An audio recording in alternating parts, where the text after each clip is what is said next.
Welcome, welcome, welcome. On the other hand, podcast. I'm bringing to you live podcast show for the first time, and we're bringing on CJ Prosise. It's the uncommon stories told in sports. And what's good about this is we're bringing on CJ. This is not only my good friend and an old teammate, but he's in the NFL currently, and there's a lot of things going on in the NFL that we're going to find out. And on top of that, we got CJ Prosise in the building. He's going to talk about his journey of what's making him uncommon. And what I find uncommon about CJ is that he was positionless, going back from boarding school and high school that he's going to tell you about, playing all types of positions because he was such a good athlete, going to Notre Dame, playing defense, playing offense, moving different spots on the offensive front, and still finding a way to make waves as a running back and then get drafted in the third round. So there's a lot to unpack in CJ's story. But at the end of the day, we're going to find out a lot about CJ, man. It's going to be great. So I'm about to get CJ on the live. Make sure you guys obviously follow the podcast. You know what I'm saying? Follow the podcast. I'm about to get CJ on right now.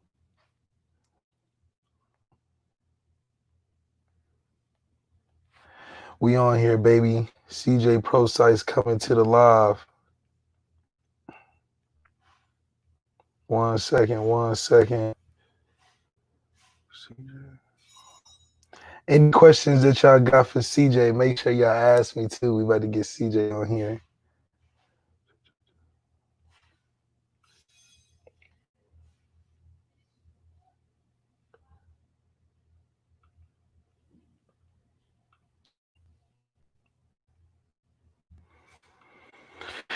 All right, we back on. Let's get CJ. Let's get CJ in the building.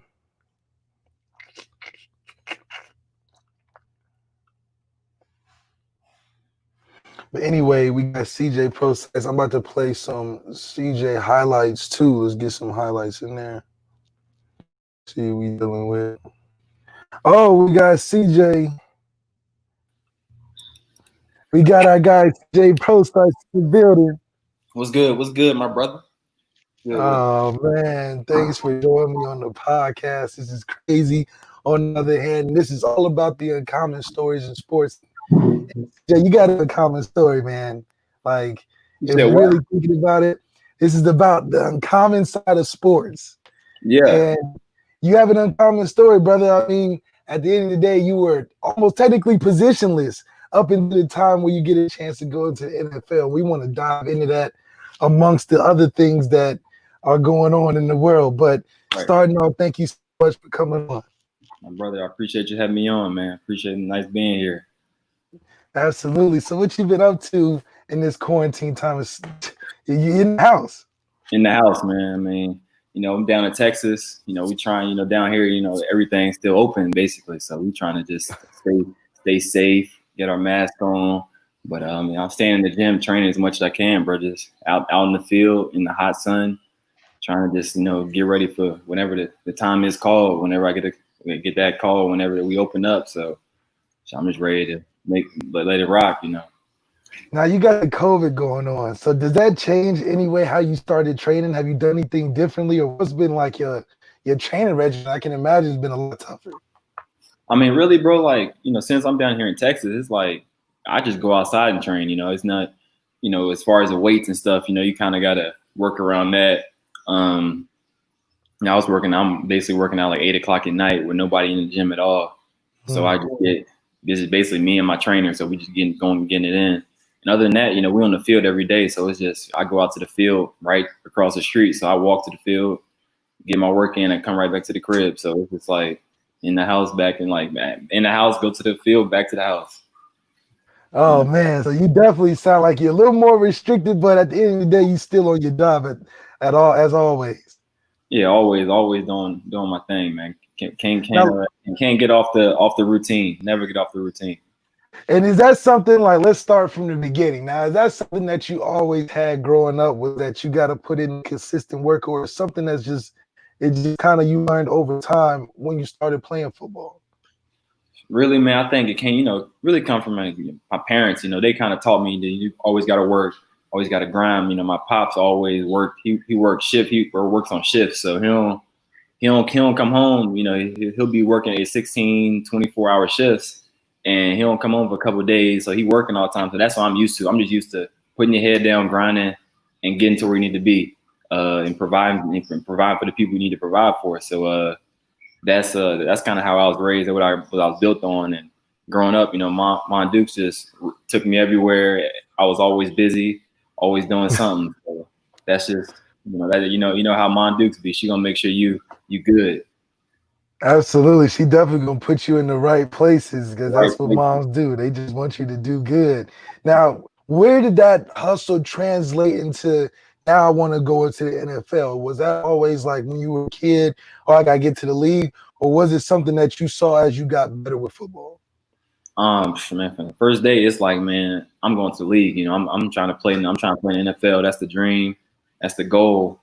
But, you know, I mean, once you get older, you know, I mean, things change. You know, I mean, I wanted it. Once I got to middle school, it's like, man, I'm trying basketball my way. I'm thinking basketball. You know, you thinking the other things, but I mean, for real, I mean, football is always just like, man, I'm trying to make it. And once it really got to high school, middle school, it's like, yeah, I can really make it now. Like, and many people didn't know, like, yeah, you are definitely a really good hooper, and that you probably could play at probably both in college at some point. Was that something you thought about, or was once you got to football, I'm doing football? Honestly, bro, now I think about it, I'm like, man, I really like, because I mean, with hooping, it's like you really got to be dedicated to it, and that's and that's something I think people don't really understand, that you know these dudes might be, you know, you might walk out, you might see a dude 6'6", 6'7", but that don't mean he nice at hooping. You know, like you really got to be dedicated. And I mean, I'm sure you probably know dudes too who like extremely talented, extremely gifted at hooping, but if you don't put in the work, you gonna lose. You're gonna lose out because everybody is always getting better. And the move, everybody's always doing some different moves. They're getting quicker, they're getting faster. So it's just like, I never dedicated myself to basketball as much as I did. Well, because I mean, I guess in high school, I spread myself out so much. I was doing track, basketball. So it was never, it was never a time for me to be like, all right, I'm just doing all basketball, because I can't, I gotta do football. Or if it always runs into the same season. Yeah, you get basketball running into football, and it's a lot. Myself, it's year round when you're really hooping. It's year round, and it's like nowadays, if you ain't dunking in 5th grade, guys ain't even making it to the league that early, So it's definitely a lot harder nowadays to make it going from beginning in, because kids are being less kids and more. I gotta make it like train every day, which is different. We grew up doing everything. They looking like KD in the 9th grade, like boy, 6'10" with the handle and shooting threes, like So where you go from there? Like where you go from there? Where you go? That's crazy. Now you get to high school, and now you didn't go to a traditional high school. You went to more of a boarding school type of situation, right? Yeah. So high school, man, it was. I mean, I wouldn't even be able to explain it that people would understand. But basically, I mean, I'm living in the country at an all boys boarding school. No girls within sight. I mean, you might as well just wait till for real. You might as well just wait till college for real. Because there ain't no point in trying to sneak them on, because you're gonna get kicked out of school. Yeah. You try to go somewhere, there ain't nowhere to go. You're gonna have to drive about an hour and a half to get anywhere. So yeah, your best chance is going home. But so really, I mean, I went to all boys boarding school all 4 years, and man, it was different, man. It was a different environment. It taught me, I mean, it taught me structure. It taught me, how to build a routine and how to manage my time going into college, because that's something that like a lot of people, miss out on, and you don't really get that whole, able to structure your life in that way. But really, I mean, honestly, if it wasn't for my boarding school, I wouldn't have never made it to Notre Dame. Who knows? I even like got to college on athletic scholarship, because where I was from, it's like few and far between who really make it out. So it's just it was a blessing, and it was a blessing and a curse that I went there. Some good things happen, some good and bad things happen, but I think for the most part, it's a good environment. It was a good environment. I mean, it was weird, I mean, it's a different you're around boys Definitely. your whole high school career. You don't really get that like social aspect of being like, you're not gonna be like no social butterfly coming up out of there because you're around all dudes. Like you just Yeah. like honestly, I didn't know how to talk to a girl. I mean, I got to school, I had to really learn how to like talk to a girl. Start from the beginning. It was basically like a whole new species to me. Like it's like, what's up? Like, how you doing? So you kind of I had to find my way, in college. So. Wow, and that's different because most people go to high school as co-ed, and you get that natural introduction to the females, and it's just going from boarding school where it's probably super structured, and then you got to turn around and they throw you into like almost regular life, quote unquote, or as regular as it can be. So that's definitely different, but it did give you a chance to get on the field and put your energy on football more so than anything, I'm assuming. Yeah. Oh no, that was that was honestly like I said, it was a blessing and a curse. I mean, but it was definitely a blessing to me because I ain't have no distractions. It was like, bro, I'm working.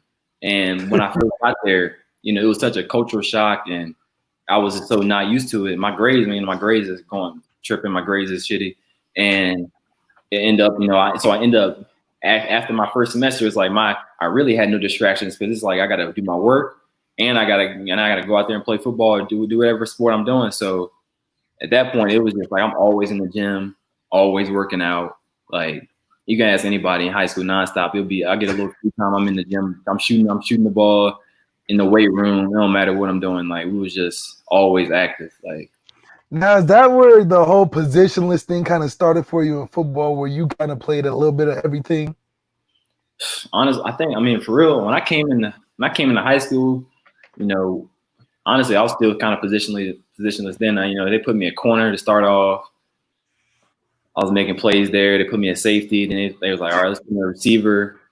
See what happens. Making plays there. It's like, you can play anywhere. So that's kind of, it's always been like that. Just being an athlete, bro. I think that's how I just always grew up, just being an athlete. It wasn't no one position. Just, bro, go make the tackle, go make the play. Like, just give him the ball and he'll make something happen with it. So it's never been just one position, No doubt. And you definitely, that was almost used as an asset for you because now when you get recruited by colleges, what was kind of the field? Were they telling you you're going to play both sides, or was it mainly a position that you wanted to do when you went to college? So coming out, it was like, I'm thinking, I'm in my head, I'm a safety. So I have, my sophomore year, it's kind of like they put me in as safety for the first game, like one game. We were down like 14 and a half. They put me in the second half, and I had like 2 picks in the second half, like my first 2 plays. And they're like, so we're like, damn, I'm a safety now. So I'm like, I'm a safety, like. So I'm thinking, I'm like Ed Reed, like that's my persona now. Like I'm trying to be Ed Reed. I'm trying to get pick six on everything. And colleges start coming in. I'm doing punt return, kick return, all that. I'm not playing a little bit of receiver, but not really. Just coming in and running a go ball here or there, and that's really it. But but then colleges coming in, they're like, yeah, some colleges coming in, we want you a receiver. Because Coach Martin was actually, when he was the DB coach at Notre Dame, before he was the OC, and so he was recruiting me, and he was like, yeah, you're a good DB. I think you'd be really good at receiver.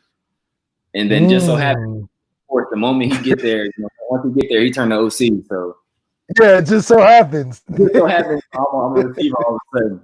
But yeah, that's kind of. It was kind of a mix though. It was half the school, like really all the schools that I wanted to go to, they all wanted me a receiver. Like every school I like top 5. I think UNC wanted me a receiver, and I wanted to be a safety. Virginia Tech wanted me as a receiver. I wanted to be a safety. Oh my goodness! So everybody's telling you that you can play receiver, not anything about safety. Most of them was like you're gonna be a receiver. I think even one team was like, yeah, we'll build a whole like offense around you. You come up. Yeah, you're meant for offense. Is what in my head, I'm like, bro, I'm a safety, bro. Like, why what did that not see you? So, but you get to ND and you do get a chance though with Coach Diaco to play a little defense at first. And how did that feel for you? And what was kind of that transition like? Man, I mean, just like anything else, bro. It was I was positionless. Like I went from safety. They moved me to linebacker. My first day of camp. Oh my gosh! You know, I was back at safety like a month later, and then the next month I was a receiver. Now, many people don't know how stressful that is because, you know, when you're in it, it's like you want to get into a spot where you can work your way up to play. But when you're bouncing around and then you're in positions that's new, it kind of – did you ever feel like you had a disadvantage to find a place on the team to start? No. So, I mean, once freshman year and once I got moved to linebacker, I pretty much knew, like, I ain't know, but I knew I was about to red shirt. I'm like, I'm probably about to red shirt. Like, I was like 210 pounds. They had me playing outside linebacker. I think my first play, Troy Nicholas, like blocked me like 20 yards down the field. Oh my gosh, yeah, Troy 6'7". Like, come on, man. This is my first play, but like, you know, I was really when they put me at linebacker, I was like, man, this is like the worst. I was really like not liking football at that point. I'm like, man, I don't even want to be here. But I mean, once I got to receiver, I mean, you was there. That was when you first got to school. It was just natural. It just felt, you know, that was my boys, all my boys over there. And it was such a right fit. It was such a right fit in the group. It was just a fit, and I think that that kind of made it easier too, because you know it was I already had Breeze, Will, Amir, Corey, you know, all those guys, Corey. You know, we had everybody who was just already in that group, and we just gelled so well and just made each other so much better. And I think for me that helped me so much because it was I'm just following. We was like real brothers. I'm following the lead right now, and then, you know, I just make my way. Now you focusing on receiver. You're doing a good job. You're finding your mold, like you said. It's a good fit. And then the closer you get to your senior year, Coach Kelly's like, hey, you know, it was a lot of circumstances that led to it, but, you know, Coach Kelly moves you to running back. What was kind of that thought for you in going from being a slot receiver to now going to the main running back? What was that whole thing for you? Because you didn't know it was going to turn how it did. Yeah, for real. I mean, you know, that move, that was like when I really felt like, you know, the business side of football starting to come out, like, because that move was that was a whole business move that even people on the outside won't really know what was going on in the inside, but like it was a business move from the jump, and Coach Elliott only did it as a business move. And so, you know, so I guess, you know, when it happened, I'm just like, yeah. All right, let's rock. You know what I mean? That's how it was. I mean, we was nice. So it was like, oh yeah, we was nice. You know, honestly, I was like, you know, I'm gonna get off however they need me to. I just want to, as long as I'm touching the rock, I'm cool. But it was definitely, it just for me, it was like, man, like I was like, damn, this is business now. So I just got to go handle my business. 100%. You definitely was handling business from the very first game where that was my first start. And even we had a lot of, I feel like it's so funny that since I met you, I've always told you were my guy. Right. Just coming up together because we've always had chemistry, by the way. Like ever since the jump. You was my very first touchdown, like ever at Notre Dame. And then ever since then, and then that played back the clips from the spring game and I jumped on you. And then ever since then, it was like, oh, whenever CJ's in, we're getting touchdowns. We were getting off. That's how it was, man. It was just like we knew, like, you know, when me and you in the game, like, all right, it's the end of practice. We trying to get this over with. The last 4 plays, you know what time it is. Just throw me the ball, bro. I got you. Oh man, you were so bad. But you know what's crazy is that really was like the training process. It was me, you, Breeze, Will, and we was all growing in that space together. And then when you moved to running back, it was just like, oh, we're ready. Because it just fit. Like you was there, we had the option going. We had a lot of things going in that Texas game when you're running behind Ronnie, Q, and Mike and Nick Martin. I mean, hey, now you're playing running back and getting all the carries. What's kind of like your thought in that mindset? Because now you're full time, like you're a running back. Honestly, that time, bro, it was so fast and it was so much going on. It was honestly a bro. It was honestly I didn't know what was going on. I was just running. Like it was just like it was so much going on, and we was so good, bro. And it was just like It was just alive as I time. mean it was a lot of stuff going on. I was just in it, like, man, I'm just gonna do it. And what happens, like I wasn't, I was putting my body on the line, whatever, just I wanted, I know we all wanted to win so bad, and it was just every other thing really didn't even matter. Like it was just about winning in that year. Like we knew we had the formula, we knew we had every piece to do it. So it was just like, man, we got it. Especially after that Texas game, we got it. Like we was fitting for ring sizes after the Texas game. So after, like, my mindset was just like, just ride the wave, just whatever, the wave is here. Like this is our time. Like we really, that's our time to shine. So let's just keep it moving. Let's keep pushing. Like it didn't matter how my body felt. Like I remember I had injuries after injuries, bro. That was just like, man, it don't matter. Like we gonna keep it pushing. Like absolutely, and they definitely was giving you the rock, and you were definitely doing your thing with it. And then, we had a great season that year, and at that time, you was at the peak of the draft stocks, and you're thinking about going into the NFL now. Now, how was that process for you? We played Ohio State.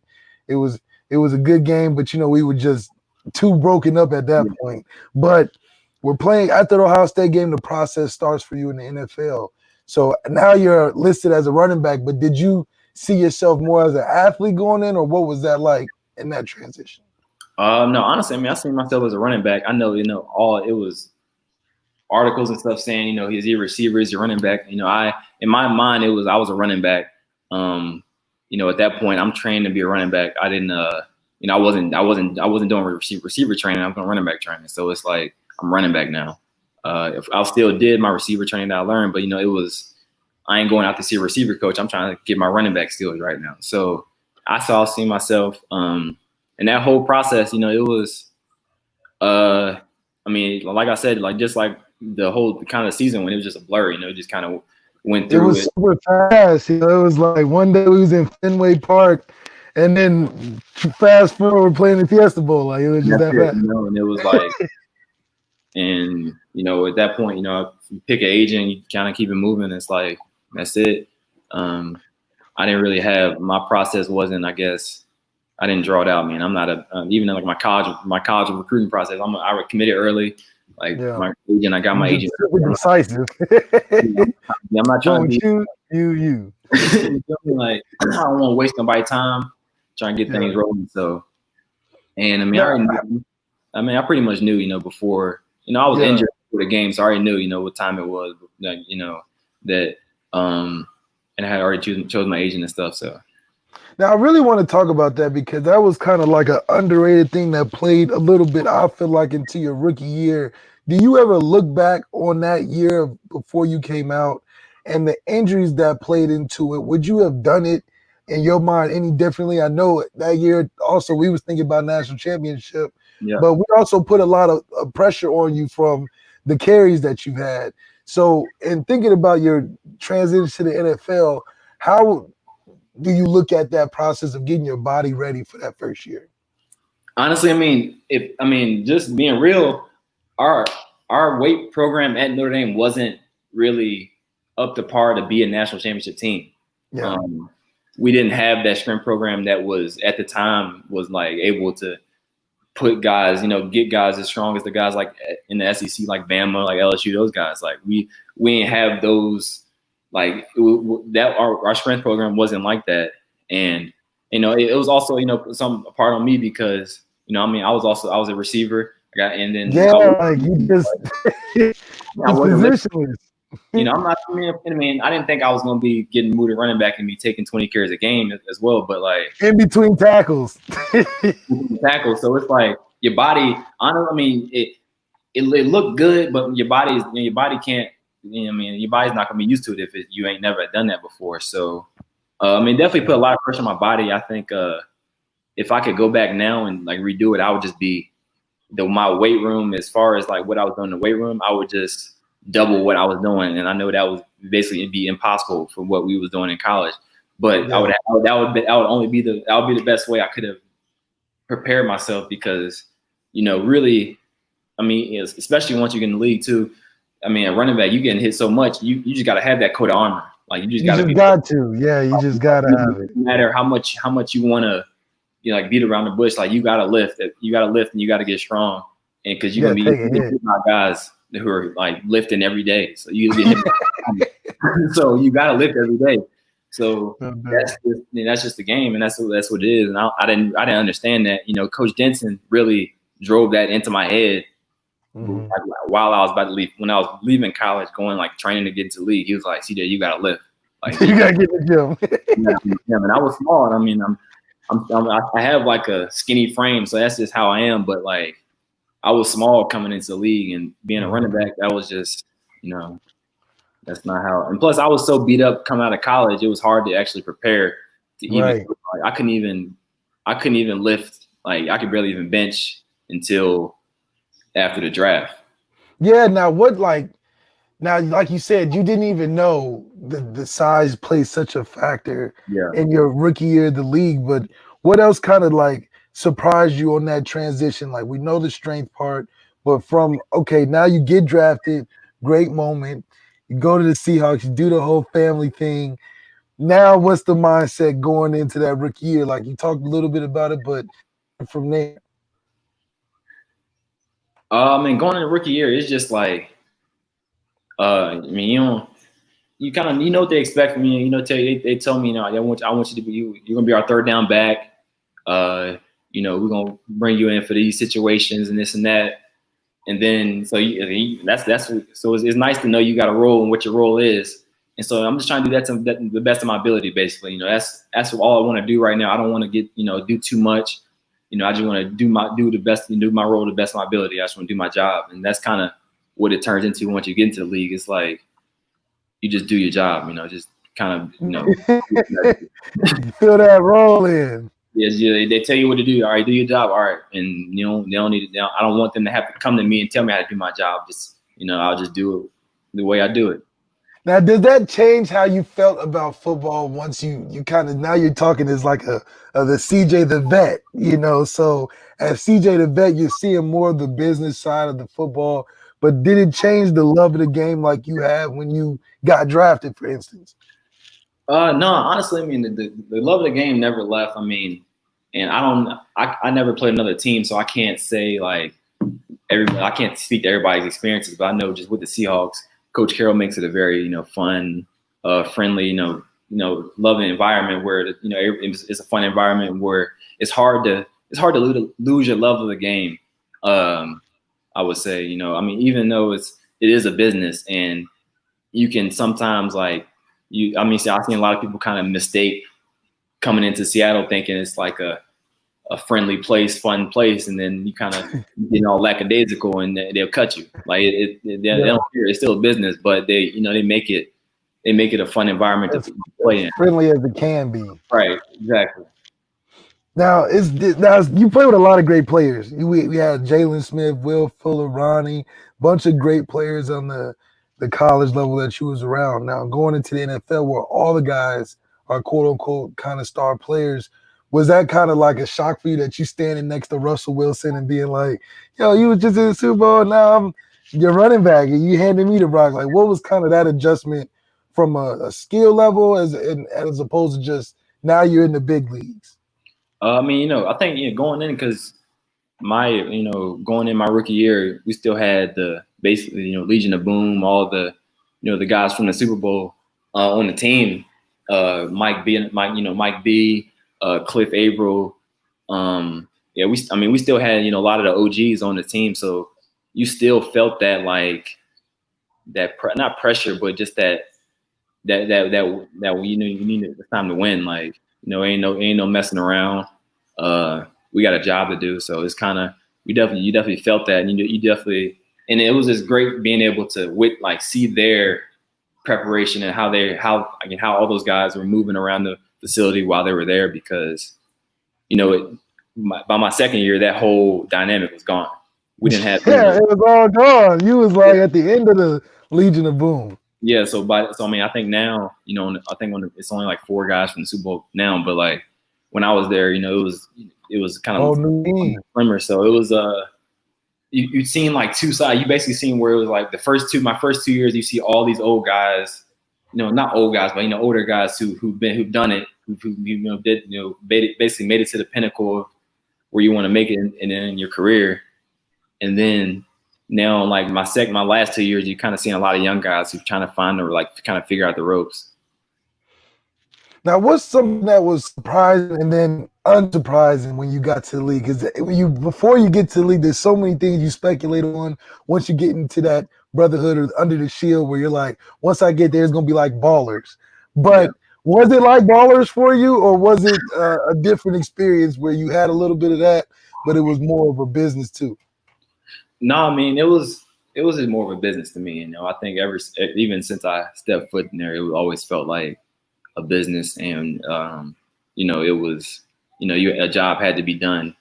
I think probably the biggest surprise is actually how, people don't really get it's a job. Like it's not you practice and you go home. Like no, you practice, you look at film, you're in meetings all day, and you practice again, and then you go home. Like you're there all day. It ain't like you just. Like people think you wake up at 12 o'clock, go practice in the middle of the day, run around a little bit and go back home. Like, no, you sit in meetings for basically 4 or 5 hours a day. It's nonstop learning. You always scouting your opponent, and then you practice, and then you go home. You walk through before you practice, and then you practice. Oh goodness! I think that was the biggest shock that It's not 2 days, of course, but it's like, every day you do a walk and you're there all day. You're there all day. You're not going home. Yeah, it's not just okay, good practice, guys. I'll see you later. It's tomorrow we see on Sunday. Like, nah, we coming back. You're using every hour possible to prepare for your opponent. Now, you think about the freedom that you also have once you're in the league. Now you got some money. Now you don't have that kind of college guidance where you have a scheduled routine. But now that you're able to have a little bit more freedom, you can live that NFL life. What has that done for you now that you're not in the dorms like at Notre Dame?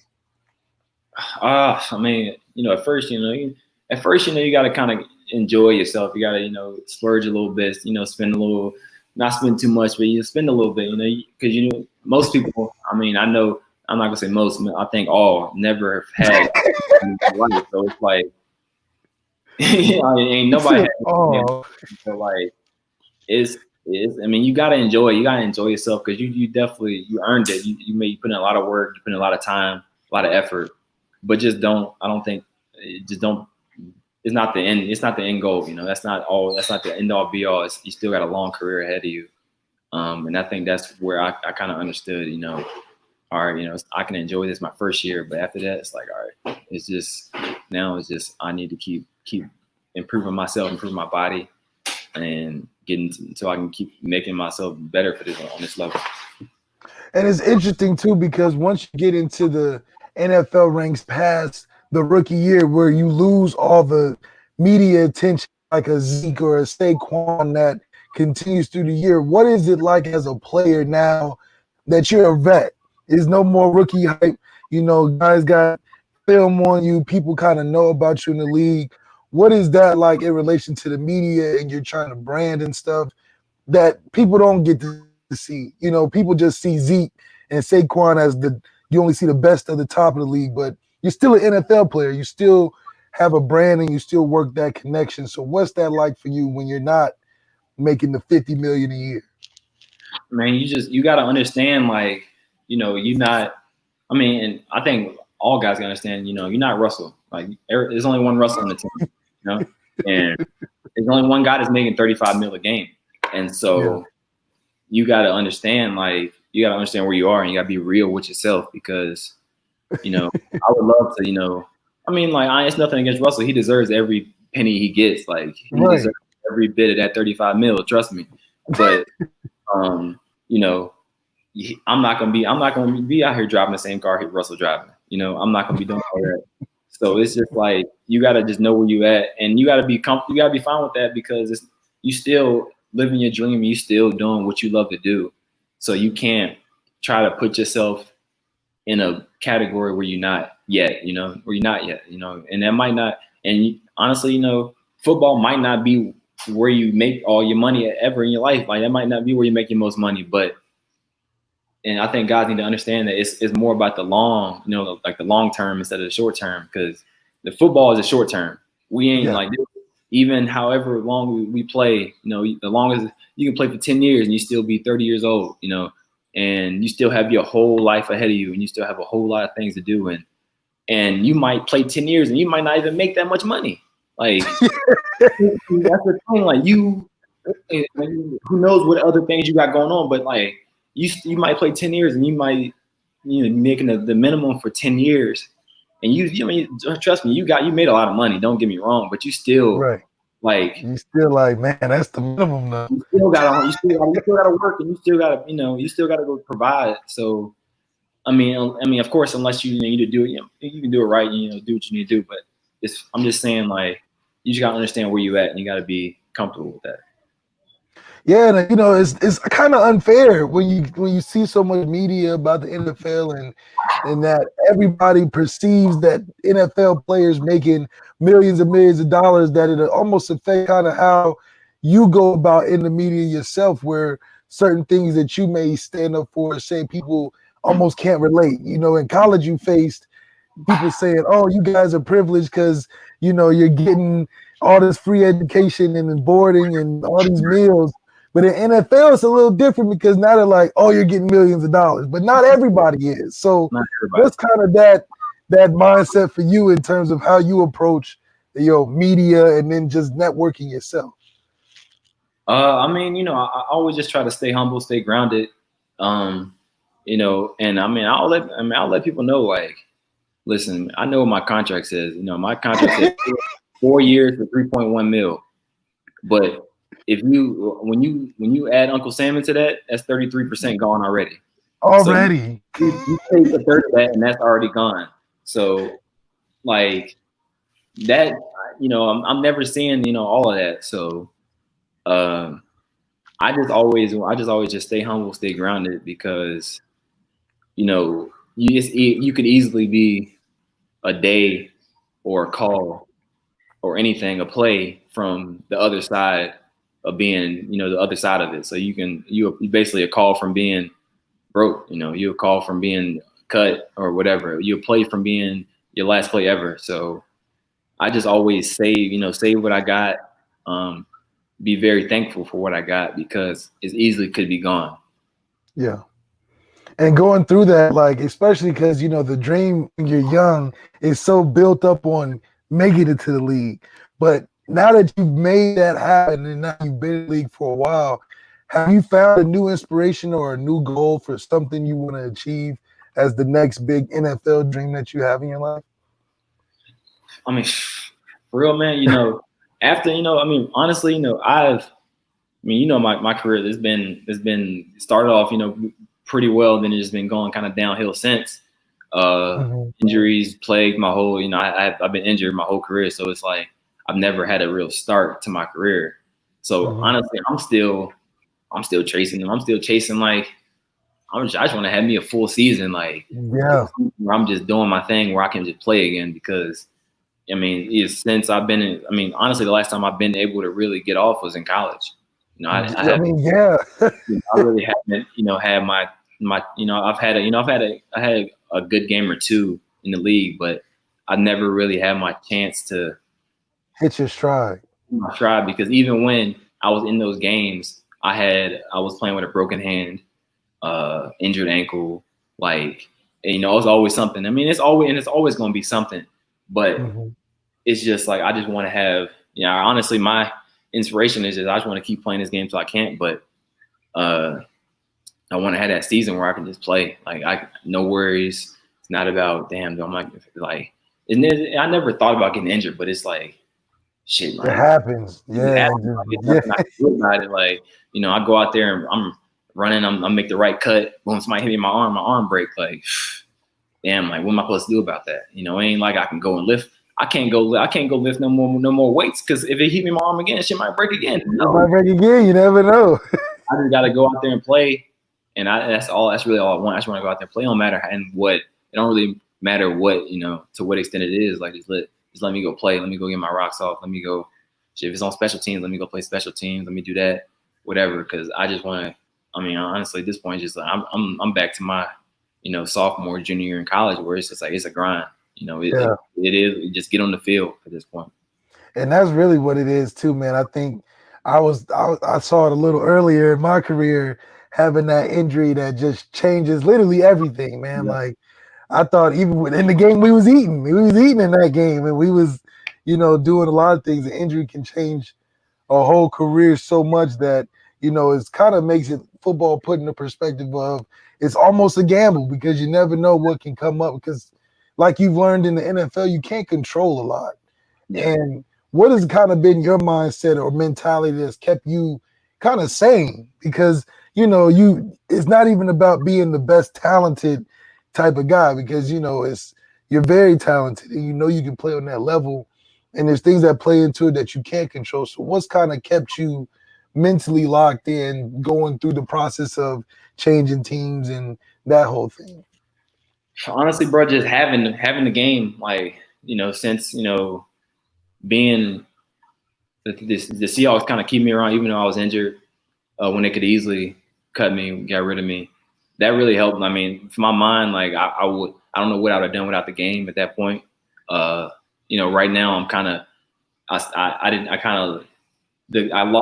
not saying I lost the game. I'm still, I'm still working out, still ready to play, but it's just like, I haven't played, and I haven't really, gotten, like I said, I haven't really got out there and played. So it's just like, what really kept me sane is just, of course, my family just being around me, but just having the game around me and just still seeing it, being a part of it. Even though I was basically on the outside looking in at the Seahawks, because it's like, I'm basically just in the training room all the time, on the sideline watching. But honestly, those are the toughest times. Like, this last 2 years was a tough time, because it's like I'm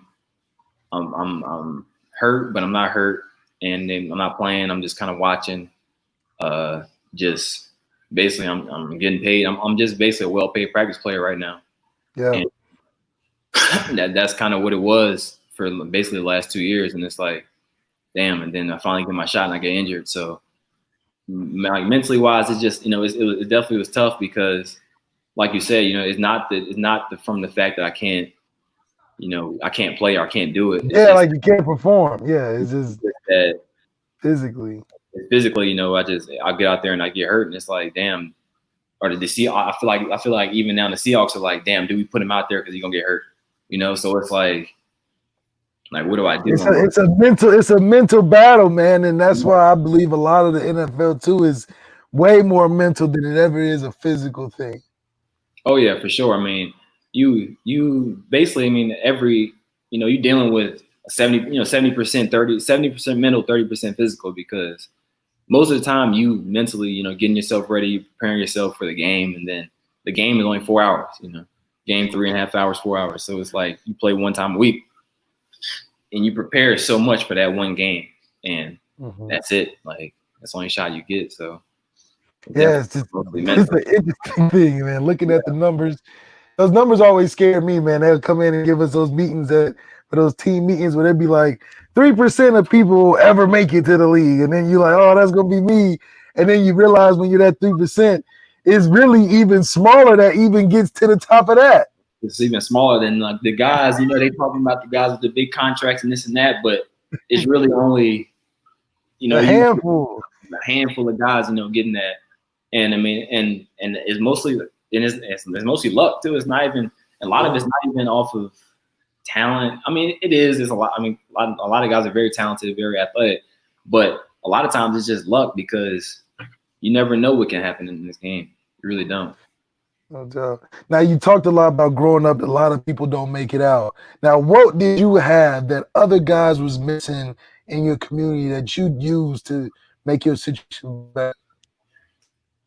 Man, honestly, I just had a support system. I don't think, I was always athletically gifted, and I was able to, do things maybe not everybody could do, but I do know a lot of people and a lot of guys who are more athletic than me and a lot faster, can jump higher. And but they didn't have the support system to take them, to that next level. I think because even though my parents didn't know how to get me to that next level, they weren't gonna stop. Encouraging. They weren't gonna stop until I got there. So they, I think, a lot of guys kind of fall. They don't have that support system where they have somebody who really pushed them to get there. My brothers, like I said, and like I have my older brothers too are very influential to that because it didn't matter. Like I said, like they weren't going to let me fail. They've been there. They weren't going to let me fail. They saw what I had, what I could do, and they were just like, yeah, we're not going to let this one go to waste. Absolutely, and that support, man, is everything. And people, it's an underrated quality to have in a situation where you're trying to reach a dream like an NFL. Because, like you see those numbers, only 3%. It takes a lot to get lucky enough to get in that 3%. And right, because you got, we talk about it's one thing to get to the league, but it's not easy getting to college. It ain't easy getting to college. Yeah, we talk about it because we did it. But a lot of people who are, we were there at first. We didn't know what college we was going to. Like we didn't think the name. Like when I was a freshman, I could never have guessed that I was going. Like I thought, my highest ceiling might have been Virginia Tech. Yeah, like I had no idea I had Notre Dame in me. I never knew I had Notre Dame in me. So it's just like you don't know. It's not easy, and I don't think, and I don't ever want to put it out there that it is like, but. You got to work. You got to work for everything you get, and even when you get in the league, it's like you want any opportunity you get. You might work as hard as you ever worked in your life. You still might not even get an opportunity. Yeah. So it's like you working for the possibility to have an opportunity, and that's like winning the lottery. Now, what's Brandon CJ like? Like you're a businessman. I see you got headbands. You do service for kids. Got a lot of things going on, but what goes into the process of Brandon CJ, getting that CJ money off the field? Man, really, it's just you gotta find your brand. You gotta find out kind of who you are, what you want to stand for. I kind of, I always wanted to encourage kids, and that was always, upbringing kids. That was kind of my, my platform that I wanted to express. Especially once I got into the league, that's been my main goal is uplift kids, and as much as I can, especially in Seattle. I haven't been able to do it down here in Texas as much because during with this COVID mess, but in Seattle that was every month we wanted to get out once or twice a month, do something. And if that was going to the Boys and Girls Club, we were partner with them, or if it was going to the Children's Hospital just to have a visit. Just anything, just to kind of, just to upbring the youth because they are the future and they're going to be what's going to, create a better world for tomorrow. And that matters, man. You got a platform that is crazy that you really don't understand that kids really be looking up to us. Yeah. And, we're so stuck on the process of keep going higher and higher that, we're really bringing along a lot of kids that look up to us as well. And taking on that role, man, is adding a lot of value that people don't get to see. Yeah, sure. No doubt. So also we're going on everything. A lot of things are different with the pandemic, and even with these social justice movements and Black Lives Matter and having status like you do being a professional athlete. How have you saw your involvement, or if any, and how you go about in a protest in a situation like this? Where do you see your involvement and making a difference? Man, I think the biggest difference I can make, because I went to school with a lot of white kids. I grew up in a mostly my high school and college were all were mostly white. It really a lot of black people at our schools, and I know my high school for one example is like is a very Southern school. It's a very it's built by Confederates. So it's a Southern school, and I think so being there, and I think for me, I want to kind of express to the people that I went to school with and people I grew up with and who kind of grew up with me, because I was very numb to a lot of racism and a lot of stuff going on around me, because I had Football. I had a bigger goal in mind. You know, we don't really, Yeah. like, we don't care. Like somebody say something to me, it's like, all right, bro, I'm just gonna go play ball, or I'll see you on the field, whatever.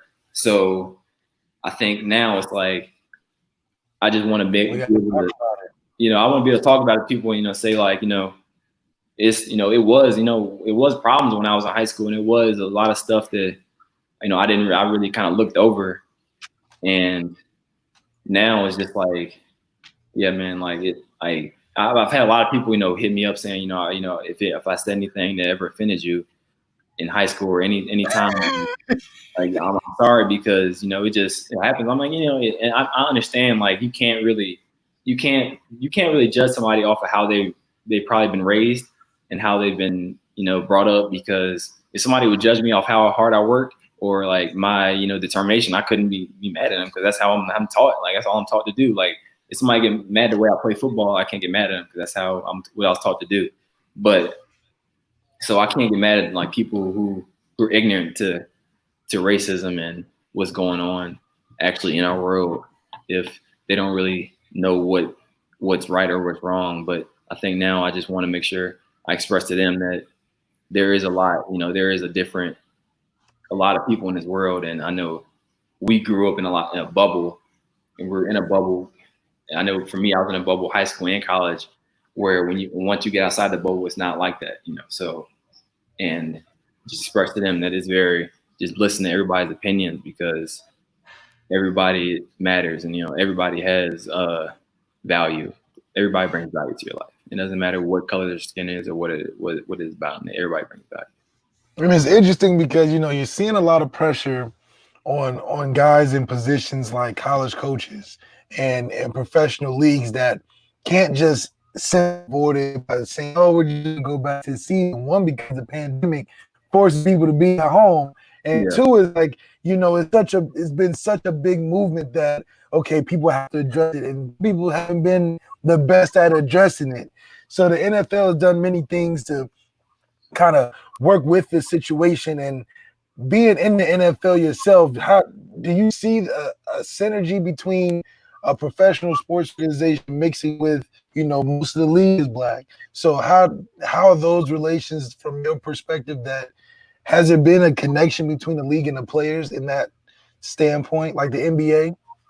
No, I mean, I think honestly, I just think that.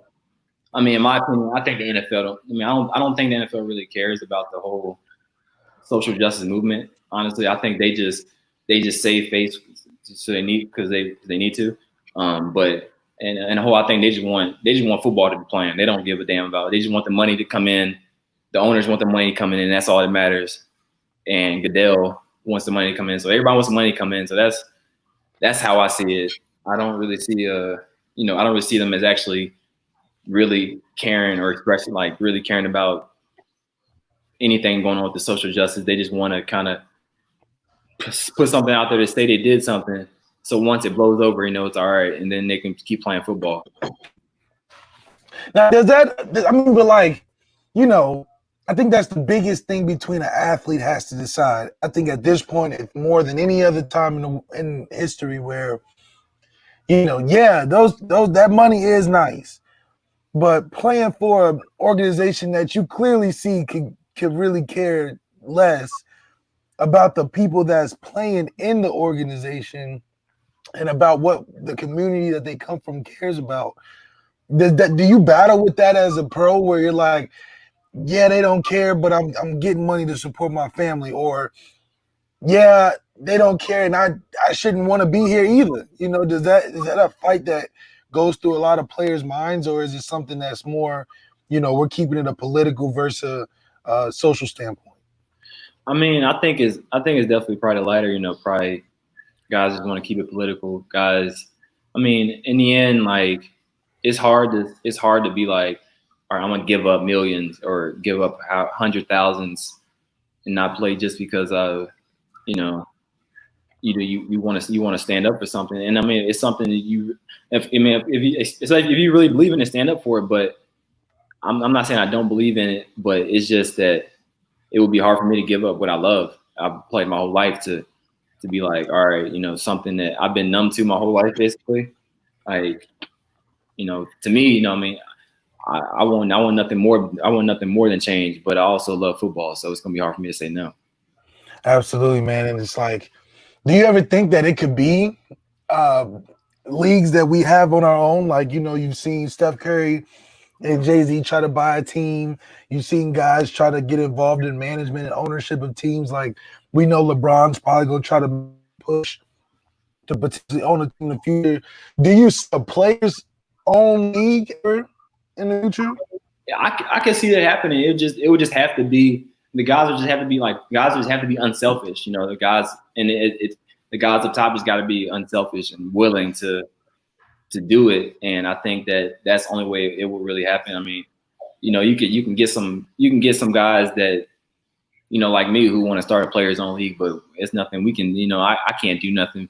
I have influence, but I don't have influence that you can keep for years and years. So it's like if there ever was a black run player league, yeah, I'm trying to be all a part of that because then you really know, like you feel then you're gonna feel a part of something that's actually that has the same beliefs as you, or that if they don't have the same beliefs, they at least stand on the same standing. They're going in the same direction you are. As far as the league, you really don't know what direction they're in. They don't really, they're really only out for themselves. And so if there ever was something like that where it was just where the players actually looked out for the players, then it would be it would be a great. I mean, everything would be great because then we actually have your best interest in mind instead of just throwing you out there like now where it is pretty much is seeing who gets sick and weed them out from there.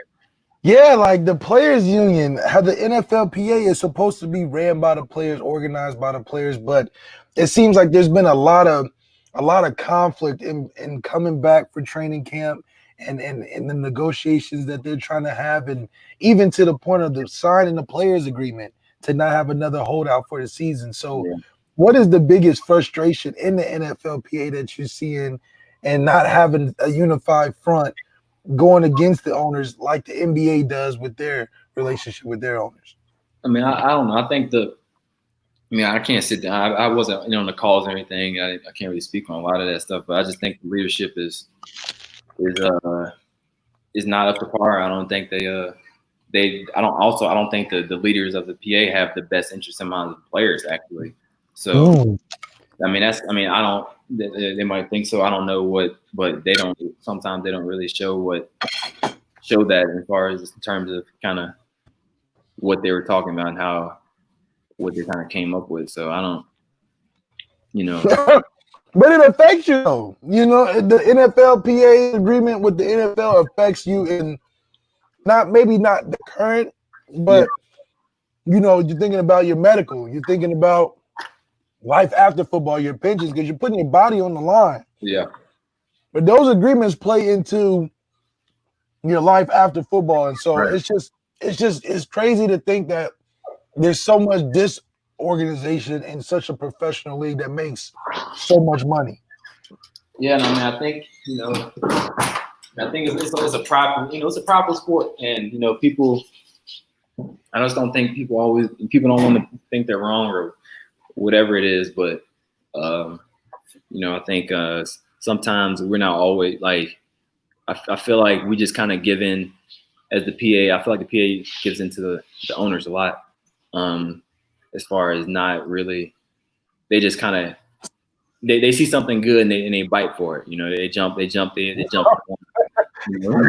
first offer they like, oh yeah, I think that sounds good. And like on there, they're like, oh yeah, we're gonna take it then. So it's just like, all right, cool. So, jeez, let's read it over first. Yeah, let's see if we can get more or something, or let's see if we can actually sound good to us instead of us being like, I guess so. Yeah. Now in college, you see the players standing up. You see the players having a voice. Like Dalen Hayes is trying to make a stand and make something change at Notre Dame, being how prominent Notre Dame is. But thinking about it now, how things are going, would you reconsider your recruitment if you knew your head coach wasn't on riding with the movement or riding with what the other people are feeling? No. The decision was never made with any impact from Brian Kelly.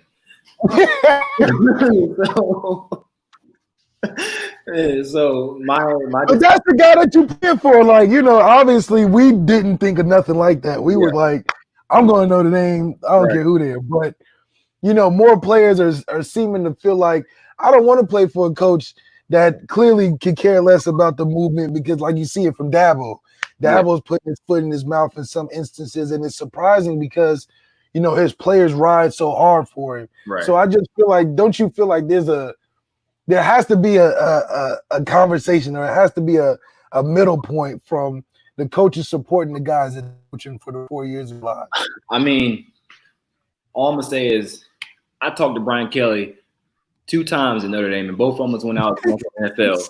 So any decision I made, I don't think he ever. I mean, he might have supported me from the outside looking in, but you know, from what I looked at is I was just a player on his team. I was a con in his pawn, whatever. So I was just kind of doing what you got to do to get through. I was doing what I had to do to get through. It was more about me and my education and what I was going to do next instead of, anything about a coach. I mean, if I had to say anything to these guys now, it's like, yeah, coach, he got a lot of influence. He got a lot of, and I mean, I know that now in these times it's different from when we were in high school. Even, it was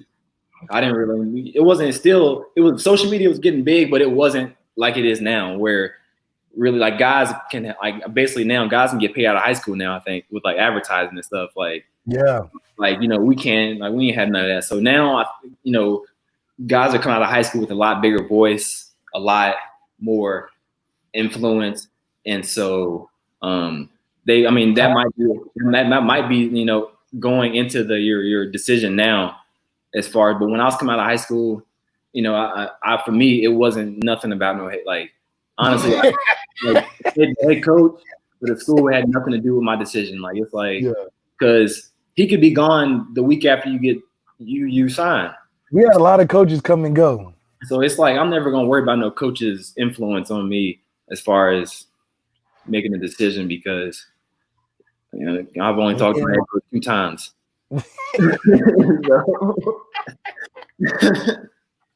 Yeah, well, everybody has a relationship with Coach Kelly through years, so that's where it is on that. Now, a couple more questions, because I know we got you on here for a little bit. A couple more, just want to ask you for. Start with, now that you're in the league, you did the tough training. Is training different for you from rookie year as to now you're a vet and you're dealing with different things? Has training gotten different as you gotten older? Yeah. We always train, change it up. It's always kind of just goes off how my body's feeling.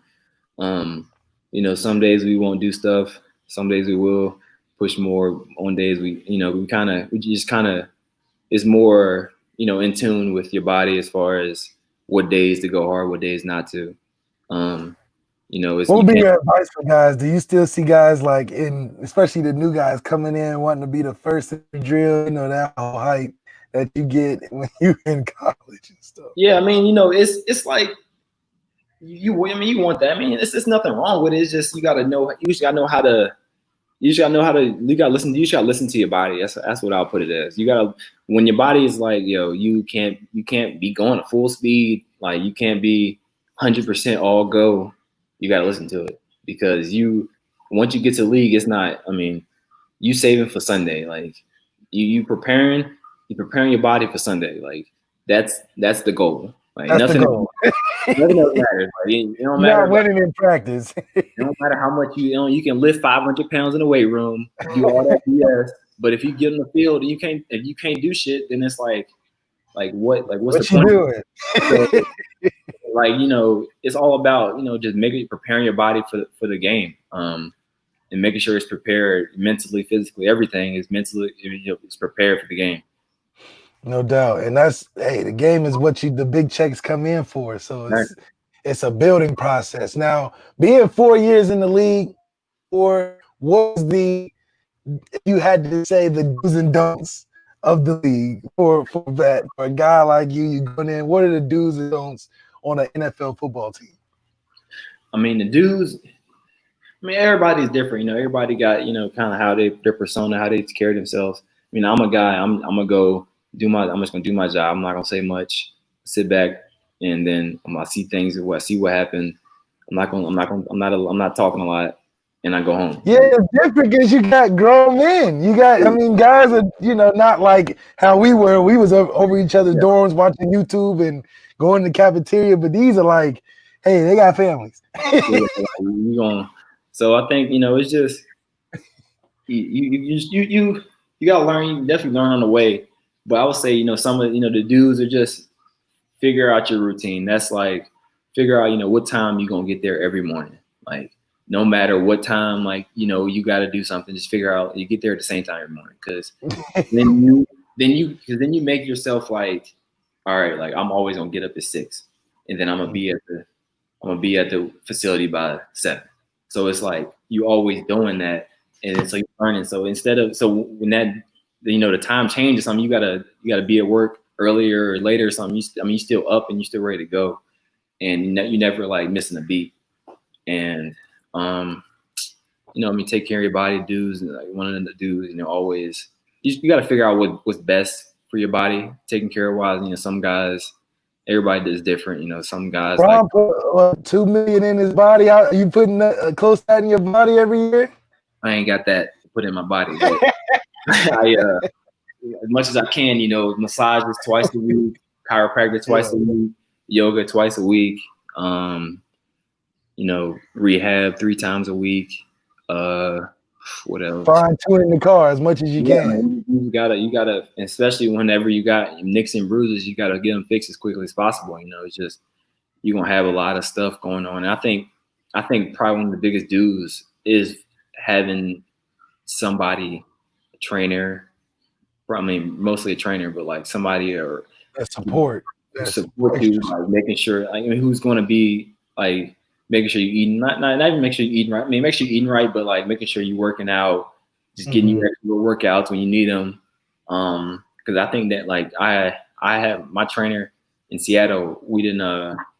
He started working with me my second year, I think, and that was when I really seen like a big excel in my body because in season training. Yeah, like in season, I'll lift. I have practice, and we'll be done. We'll have meetings and stuff. I'll be done, and then I'll go do like a quick 30-minute lift right after. So it's just like I'm getting, I'm working the things that that you might be losing during the season, like those muscles, and you're not like lifting like you always are. You kind of losing those muscles. Like I'm still working on that. I'm not losing none of my coat of armor because we still working at it. And whenever like we'll watch film and it'd be like, all right, you ain't doing this right. Let's go work on this. Just real quick so you get your muscle and memory back on it. So when you going back for the game or for practice the next day, it's like boom, boom, boom. And no doubt.